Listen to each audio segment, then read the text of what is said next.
6강입니다. 오늘은 금리와 채권을 배워요. 이게 정말 중요한 까닭은 금리가 모든 자산의 가격을 움직이는 최고의 통제자이기 때문이에요. 지금 화면에 미국 10년 국채 금리, TVC, US 10이 월봉 차트를 보면서 배울 거예요. 이 차트가 위로 올라가면 전 세계 시장이 영향을 받아요. 금리를 이해하면 주식이 왜 오르고 내리지? 환율이 왜 바뀌지?가 한눈에 보입니다. 뉴스에서 금리 인상 예상이라고 하면 지금 화면 같은 차트를 읽고 앞으로의 시장 변화를 미리 예상할 수 있게 돼요. 그럼 시작해 볼까요? 차트를 함께 보면서 설명해 드릴게요. 금리는 정말 단순해요. 돈을 빌리는 값이에요. 쌀의 값이 있듯이 돈도 빌리는데 이자라는 값이 있단 거예요. 구체적으로 말하면 1,000만 원을 빌려서 1년 뒤에 5%를 이자로 냈다면 돈의 가격이 5%인 거죠.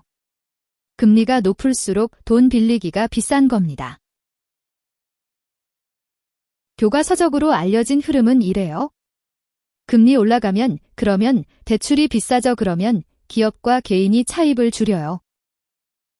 그럼 소비와 투자가 줄어들어서 경기가 둔화되는 거고 반대로 금리 내려가면 빌리기가 싸져서 경기가 활발해지죠. 이게 중앙은행, 한국은행, 미국 연준, 이 금리를 조절하는 이유예요. 경제 전체의 온도를 조절하는 거랍니다. 지금 화면 차트의 금리 추세를 보면 이 흐름을 직접 확인할 수 있어요. 채권은 쉽게 말해 차용증이에요. 정부나 기업이 저한테 돈을 빌려주면 정기적으로 이자 줄게라고 약속하는 거죠. 국채는 정부가 발행해서 제일 안전하고 회사채는 기업이 발행해서 위험도가 높아요. 채권을 사면 정해진 날에 이자를 받습니다. 신용도가 높은 한국 기업처럼 삼성전자나 신한은행이 발행한 채권은 낮은 이자를 주고 신용도가 낮은 회사 채권은 높은 이자를 줘야 투자자가 사요. 왜냐면 역사적으로 안전한 채권일수록 낮은 수익으로도 투자자가 받아주기 때문이에요. 이자율 위험의 대가라고 생각하면 쉬워요. 주식은 변동성이 크지만 채권은 안정적이어서 포트폴리오에 채권을 섞으면 전체 변동성을 낮출 수 있습니다. 이제 정말 중요한 패턴이에요. 지금 차트 미국 10년 국채 금리의 월봉을 보면서 기억해 주세요. 금리가 올라가면 이미 발행된 채권의 가격은 내려가요. 생각해 보세요. 당신이 이미 사둔 3% 이자 채권을 들고 있는데 새로 나온 채권이 5% 이자를 준다면? 당신의 3% 채권을 팔려니 아무도 못 사요. 가격을 깎지 않으면 말이죠. 금리 오르면 채권 가격 떨어지는 이유가 정확히 이겁니다. 반대로 금리가 내리면 당신이 들고 있는 기존의 높은 이자 채권이 갑자기 귀해지니까 가격이 올라가는 거고요. 금리와 채권 가격은 시소처럼 반대 방향으로 움직인다는 게 투자 시장에서 정말 중요한 핵심 법칙입니다. 금리 올라가면 주식에 일반적으로 안 좋아요. 예를 들어 삼성전자, KRX, 005930 같은 회사들이 말이에요. 세 가지 이유가 있습니다. 첫째, 기업이 차입금의 이자를 많이 내니까 순이익이 줄어요. 둘째, 금리가 높아지면 저위험 은행 예금과 채권이 갑자기 매력적이 되면서 투자자들이 주식을 팔아요. 셋째, 기업이 앞으로 벌 돈을 오늘 가격으로 환산할 때 할인율, 금리, 이 높을수록 현재 기업 가치가 낮게 평가돼요. 쉽게 말해 10년 뒤 1억을 받겠다는 약속이 금리 3%일 땐 비싸지만 금리 8%일 땐 싼 거죠.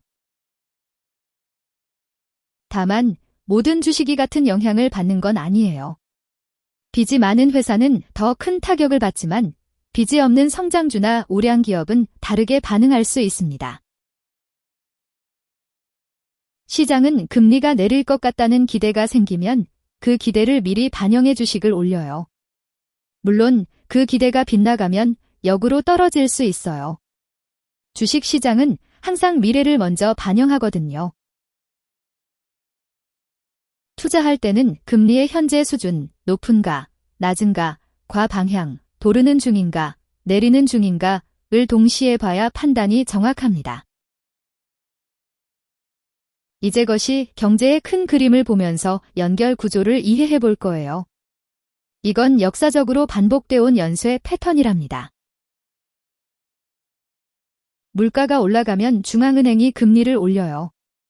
지금 화면의 달러 지수, TVC, DXY, 월봉을 보면 미국 금리가 상승한 뒤에 달러가 강해지는 패턴을 직접 확인할 수 있어요.